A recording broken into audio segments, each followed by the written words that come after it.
नमस्कार, मैं भूमिका सीडीएस इंटरनेशनल स्कूल की छात्रा हूँ। आज मैं आपके सामने नशे की लत पर एक भाषण देना चाहती हूँ। उम्मीद न कोई आशा है, बस चारों तरफ निराशा है।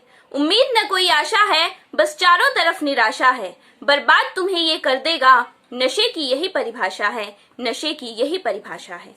आज हम बात कर रहे हैं बड़े गंभीर सामाजिक मुद्दे पर, जो हमारे देश में अपनी गहरी जड़ें जमा चुका है।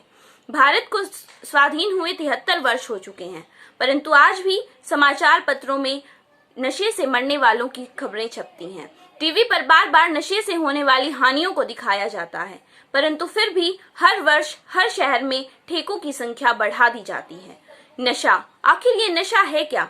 नशा नाश की जड़ है। जिस घर में नशे का सेवन किया जाता है, वहां कभी उन्नति नहीं हो सकती है, उस घर में कभी समृद्धि नहीं आ सकती है। ड्रग्स एवं अन्य नशीले पदार्थों के सेवन से संबंधित कुल 4 श्रेणियां हैं। इनमें सबसे पहली श्रेणी अल्कोहलिक सब्सटेंसेस यानी मादक पदार्थों के सेवन से संबंधित है। हमारे देश में कुल 15% लोग शराब के सेवन से जुड़े हैं।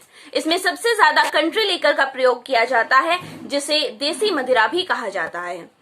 अब हम बात कर रहे हैं दूसरी श्रेणी की, जो ओपियोइड्स यानी अफीम से संबंधित है। ओपियोइड्स और अफीम का प्रयोग हीरोइन के रूप में किया जाता है।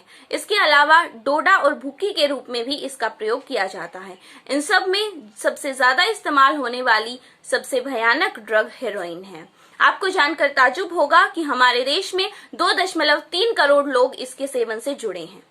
अब हम बात कर रहे हैं तीसरी श्रेणी की, जो इंजेक्टेड ड्रग्स की है। इंजेक्टेड ड्रग्स में सिरिंज के माध्यम से लोग ड्रग्स लेते हैं। इसमें ज्यादातर किशोर अवस्था के लोग होते हैं। इसमें बहुत जोखिम भरा साझा होता है, जैसे HIV जैसे संक्रमण के फैलने का खतरा रहता है। इसके अलावा हेरोइन, ब्राउन शुगर और स्मैक के रूप में भी इससे पहले इसका लगातार प्रयोग किया जाता रहा है। अब हम बात कर रहे हैं चौथी श्रेणी की, जो है सिलेक्टिव इनहेलेंट्स यानी चयनात्मक इनहेलेंट्स की। हमारे देश में 1 करोड़ 18 लाख लोग इसके सेवन से जुड़े हैं, जिसमें 46 लाख बच्चे और 18 लाख वयस्क हैं। आखिर मनुष्य नशे का सेवन करता क्यों है? कुछ लोग खुशी के अवसर पर अपनी खुशी को बांटने के लिए नशे का प्रयोग करते हैं। इसीलिए विवाह हो या मंगनी, जन्मदिन का अवसर हो या किसी पार्टी का, या फिर नौकरी लगने का अवसर हो, शराब जैसे नशे के बिना पार्टी जमती ही नहीं है।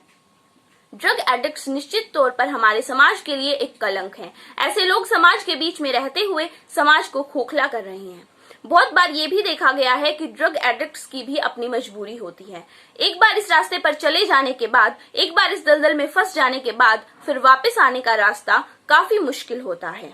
हमें ऐसे लोगों को इस दलदल से बाहर निकालने की आवश्यकता है, क्योंकि ऐसे लोगों में चिड़चिड़ापन आने के साथ साथ नैतिकता का भी पतन हो जाता है और ये लोग किसी भी हद तक जाने के लिए तैयार रहते हैं। जैसा कि आप देख सकते हैं कि निचले तबके से लेकर सेलिब्रिटीज तक इस दलदल में फंस चुके हैं।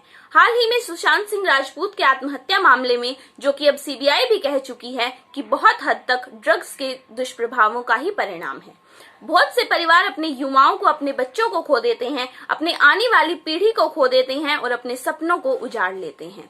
हमें सामाजिक चेतना लाने के साथ साथ ड्रग एडिक्ट्स और ड्रग अब्यूज की सहायता करने की भी आवश्यकता है। हम विभिन्न प्रकार के स्रोतों से, विभिन्न प्रकार की हेल्पिंग मेथोडोलॉजी से और विभिन्न प्रकार के जागरूकता कार्यक्रमों के माध्यम से ऐसे लोगों को इस दलदल से बाहर निकालने का प्रयास कर सकते हैं। इसके अलावा सरकार को भी आगे आना होगा। यदि सरकार सचमुच जनता का कल्याण चाहती है, तो उसे ड्रग्स और अन्य नशीले पदार्थों के सेवन पर रोक लगानी होगी। निश्चित तौर पर नशीली दवाएं, ड्रग्स, प्रतिबंधित दवाएं और प्रतिबंधित पदार्थ हमारे समाज के लिए कलंक हैं। और अंत में इतना ही कहूंगी कि नशा चाहे किसी भी प्रकार का हो, वो हमें शारीरिक ही नहीं अपितु मानसिक रूप से भी प्रभावित करता है। इसलिए जिंदगी में कभी भी किसी भी प्रकार का नशा न लेने का प्रण लें और अपने समाज को एक उज्जवल भविष्य की ओर अग्रसर करें। और अंत में यही कहूंगी कि नशे की लत जो जारी है, ये बहुत ही अत्याचारी है। नशे की लत जो जारी है, ये बहुत ही अत्याचारी है। मेले लगते हैं शमशानों में, आज इसकी तो कल उसकी बारी है। आज इसकी तो कल उसकी बारी है। धन्यवाद।